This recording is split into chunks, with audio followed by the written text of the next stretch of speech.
J'ai couru 1000 fois sur ce circuit en jouant. Laisse-moi conduire à ma façon. Bonjour à tous, nous voilà partis pour quelques minutes ensemble autour d'un film, Gran Turismo. Tout d'abord, on va commencer par le synopsis de l'histoire. Le jeune Mardan Boro meurt d'envie d'être pilote de course, mais il n'a pas les moyens financiers de faire partie du sport d'élite. La GT Academy est une chance unique pour lui de devenir pilote. Alors déjà, on va faire un rapide tour du casting. Le réalisateur, c'est Neil Blomkamp. Dans le rôle de Jack Salter, nous avons David Harbour. David Harbour, on a pu le voir notamment dans Stranger Things, mais pas seulement, on l'a vu aussi dans Black Widow, pour ceux qui l'auront reconnu. Orlando Bloom n'est plus à présenter, il joue le rôle de Danny Moore dans Gran Turismo. Il a joué notamment dans Le Seigneur des Anneaux, mais aussi plus récemment dans Carnival Row, que l'on peut retrouver sur Prime Video. Et enfin, bien sûr, le héros du film. Il est interprété par Archie Madekwe, que l'on a pu voir aussi dans Si. Et bien sûr, comme il a le rôle principal, il joue le rôle de Jan Manderborough. Donc pour petit rappel, dans les séries les plus récentes, vous retrouverez David Harbour dans Stranger Things sur Netflix, vous retrouverez Orlando Bloom dans Carnival Row sur Prime Video, et enfin Archie Madekwe, vous le retrouverez dans Si sur Apple TV. Ça veut dire qu'il vous faut 3 plateformes de streaming pour réussir à voir les 3. Tout d'abord, est-ce qu'il y aura une analyse à faire sur ce film ? Pas particulièrement. C'est pas quelque chose de négatif, comme j'ai pu le dire dans un short récemment. Pour moi, vous avez 2 sortes de films qui me plaisent. Vous avez ceux de cinéma complètement d'attraction, c'est-à-dire que c'est pas des films que je prends du temps à analyser, mais plutôt à apprécier dans leur grandeur, c'est-à-dire pour les émotions, pour tout simplement la magie du moment, et pas forcément quelque chose que je cherchais dans le temps à analyser, à décortiquer ou à expliquer pour certaines personnes. Il faut savoir que le cinéma au tout début était vu comme un cinéma d'attraction. Dans les fêtes foraines, on l'utilisait comme une attraction supplémentaire, un petit peu comme vous alliez voir par exemple le cirque ou quelque chose comme ça. Le cinéma était une nouvelle attraction que vous pouviez voir directement auprès des forains. Donc le cinéma, c'était surtout accessible en fête foraine à une certaine époque. C'est après qu'on a fait vraiment un marché du cinéma et qui a sorti finalement le cinéma des fêtes foraines. Mais pour faire court, on peut dire que la musique est très bien jouée, que les sentiments sont très bien joués par les acteurs, que tout est bien réalisé. Dans l'ensemble, on a un cinéma américain classique. Il ne faut pas oublier aussi qu'il y a cette idée de biopic, puisque c'est à partir d'une histoire vraie, et je suis moins fan... Alors, hormis Oppenheimer, puisque je l'ai fait récemment même dans les shorts, mais je suis moins fan d'analyser un film qui part d'une histoire vraie. Si je trouve ça déplaisant pour la personne qui a vraiment vécu l'histoire, pour le coup. Sauf si le film a vraiment vocation de faire ça. Par exemple, dans le cas d'Oppenheimer, où il était nécessaire, par exemple, d'analyser une scène en particulier, puisque ça ne fait pas partie du biopic, mais d'un moment purement cinéma. Alors pourquoi est-ce que je parle du cinéma forain dans le cas de Gran Turismo ? C'est un biopic, c'est quelque chose dans lequel on va trouver une histoire qui peut nous inspirer pour après, et je veux pas l'entendre comme quelque chose qui doit se mourir dans le temps. Pour moi, Gran Turismo est aussi un espoir pour tous les gamers qui pourraient justement avoir cette volonté comme lui d'obtenir une carrière en dehors des jeux vidéo. C'est seulement que certaines personnes vont simplement apprécier le moment et vivre l'instant présent dans le cinéma et vont pas forcément chercher plus loin. Mais c'est quelque chose qui peut être réellement inspirant et c'est une idée qui peut germer dans le cerveau de beaucoup de personnes. Il est possible aujourd'hui de réussir une carrière en partant des jeux vidéo.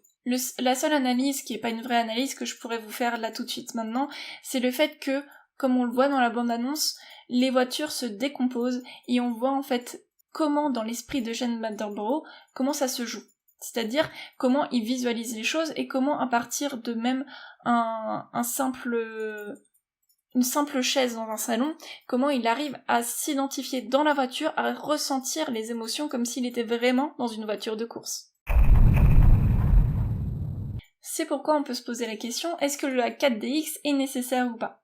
Vous n'êtes pas obligé bien sûr de mettre de l'argent en plus pour le voir en 4DX.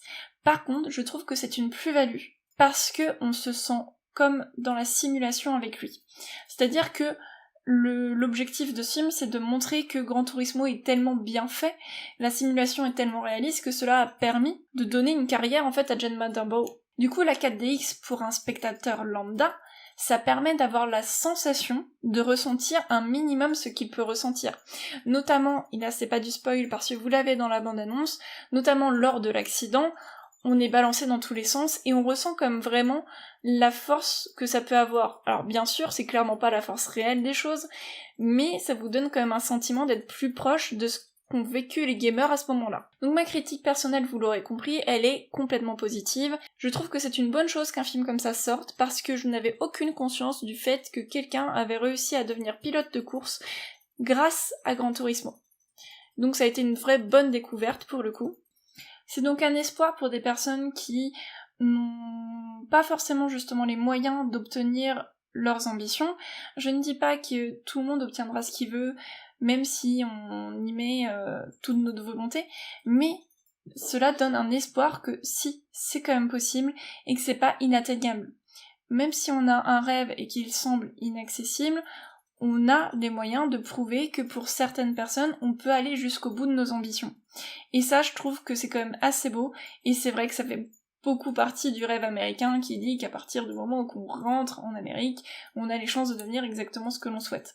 N'empêche que ça donne un avis positif aux jeux vidéo, et je trouve que beaucoup trop souvent, on en donne un aspect négatif, on dit que ça amène à la violence, etc., et je trouve que c'est totalement injustifié.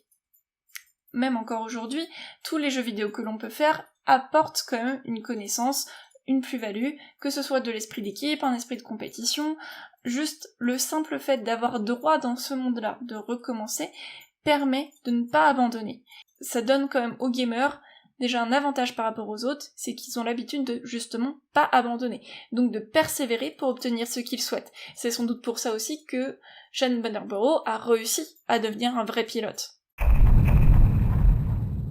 Mon seul regret, c'est que quand j'ai commencé à faire des recherches sur les faits réels ou non du film pour savoir si le biopic était vraiment fidèle à l'histoire, j'ai découvert que les médias étaient assez négatifs envers le film, pas pour sa réalisation elle-même, mais envers l'histoire en fait du gamer. Pour eux, c'est que de la publicité pour Gran Turismo. Oui, évidemment. Beaucoup de personnes vont sans doute jouer à Gran Turismo, mais est-ce que Gran Turismo avait vraiment besoin de cette publicité pour réussir ? Je n'en suis pas sûre, puisque il réussit déjà de lui-même. Il y en a qui se disent que, en vrai, ça donne un exemple unique et que ça n'arrivera plus jamais. Alors, c'est possible, cela n'empêche pas que ça donne un espoir, que ça permet à certaines personnes peut-être de donner le meilleur d'elles-mêmes, et je ne vois pas en quoi cela serait négatif. Donc, pour les médias qui disent que c'est un cas à part et qu'il faut pas donner d'espoir à des personnes, ok, peut-être que l'espoir est disproportionné, parce que tout le monde n'a pas réussi et qui semble être le seul cas unique à avoir réussi après Gran Turismo à devenir pilote de course, mais je ne vois pas en quoi ça pourrait être négatif pour plus tard, pour d'autres jeunes qui ont envie peut-être, ou même des personnes un peu plus vieilles, qui ont envie de réussir dans un domaine en commençant par faire des simulations sur des jeux vidéo. Quand on regarde plusieurs auto-écoles maintenant, elle commence par des simulateurs. Je ne vois pas en quoi ce serait négatif, en fait, de vouloir se perfectionner dans un domaine ou dans un autre en partant d'un jeu vidéo à la base. Bien sûr, ça demande des efforts, ça demande du travail ensuite de rendre ça réel, mais on le voit également dans le film.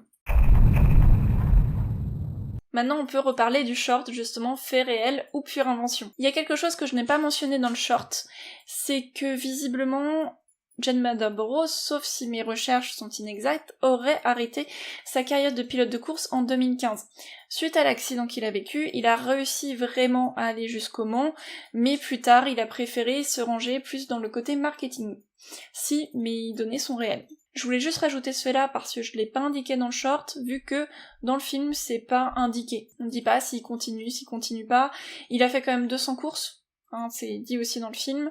C'est quand même lui qui a réellement réalisé les cascades aussi dans le film. C'est vraiment celui qui est passé de gamer à pilote de course qui fait ses propres cascades dans le film. Donc peut-être que même lui, ça va lui donner envie de reprendre les courses, on ne sait jamais. Et je lui espère. Du coup, pour rappel, dans les 3 questions que je posais dans le short, est-ce que c'est bien Shane Burnborough qui est devenu pilote de course ? Oui, évidemment, c'est bien lui. Et on peut en voir de multiples photos, on peut voir aussi justement des archives de ses courses sur YouTube, etc. Enfin, il y a plein de recherches qui permettent de justifier que oui, c'est bien lui, que oui, la GT Academy a bien existé, et que c'est bien ça qui lui a permis de devenir pilote de course. Autre chose à noter, il n'est pas forcément resté à Nissan quand il a fait ses courses. Un petit peu comme les joueurs de foot qui justement courent après un contrat peut-être parfois plus alléchant ou vers d'autres défis, il n'a pas concouru que pour Nissan. Du coup, la deuxième question, c'était si l'accident qui était assez impressionnant au cinéma était réel. J'ai déjà mis la preuve dans l'un des shorts. Malheureusement, oui, c'est réel, et j'espérais que ce soit purement cinématographique. Du coup, c'est intéressant et malheureux à la fois de voir que cet événement, en fait, n'a pas été rajouté dans le film, c'est vraiment ce qui s'est passé. Et là encore, justement, par rapport aux médias qui sont assez négatifs, je trouve que montrer qu'il a eu un accident grave, mais qu'il a su surmonter, etc., ça montre qu'effectivement c'est pas accessible à tout le monde, c'est pas comme si on vous disait effectivement du jour au lendemain, tu joues à un jeu de voiture, t'as gagné une course, c'est bon, tu vas pouvoir en gagner dans la vraie vie.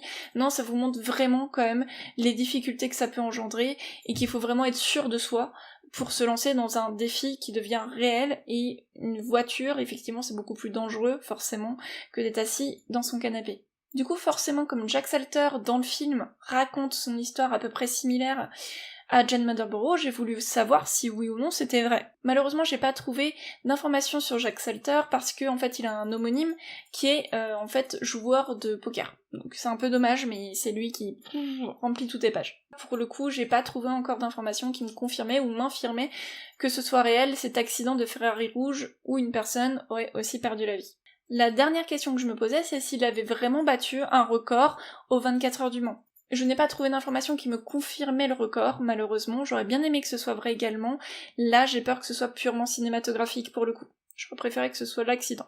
Mais bon, on n'a pas toujours tout ce qu'on veut. Après, peut-être que je me trompe, peut-être que en fait le record a mal été indiqué dans les réseaux, même si j'ai lu certains articles en anglais, j'ai pas trouvé de confirmation. La seule confirmation que j'ai eue, c'est qu'il est vraiment arrivé 3ème de sa catégorie aux 24 heures du Mans, ce qui est déjà bien impressionnant pour quelqu'un qui était juste gamer à la base. Voilà, c'est terminé pour cette petite vidéo. Je pense que c'est un bon moment de se rendre au cinéma pour passer un bon moment, soit seul, soit en couple, soit en famille ou avec des amis. Surtout si vous aimez les courses de voiture, c'est quand même très enrichissant, et c'est toujours très agréable de voir ça, et en plus, je trouve que de voir quelqu'un qui a réussi alors que toutes les chances n'étaient pas de son côté à la base, c'est quand même très beau que ce soit dans la vraie vie, ou au cinéma tout simplement, et là en plus, ce sont les deux qui sont réunis, puisque c'est un biopic. Mais peut-être que ce film lancera un nouvel élan pour la GT Academy, et peut-être qu'il y aura une deuxième GT Academy, et qui nous permettra de connaître un autre pilote, ce qui serait vraiment positif pour les gamers. Le prochain rendez-vous sera sans doute sur Oppenheimer ou peut-être sur Godzilla, puisque vous avez bientôt une sortie sur Apple TV sur une série qui parle de Godzilla. Si cette vidéo vous a plu, n'hésitez pas à laisser un pouce, ou un commentaire, ou même à vous abonner. Allons étonner le monde. You can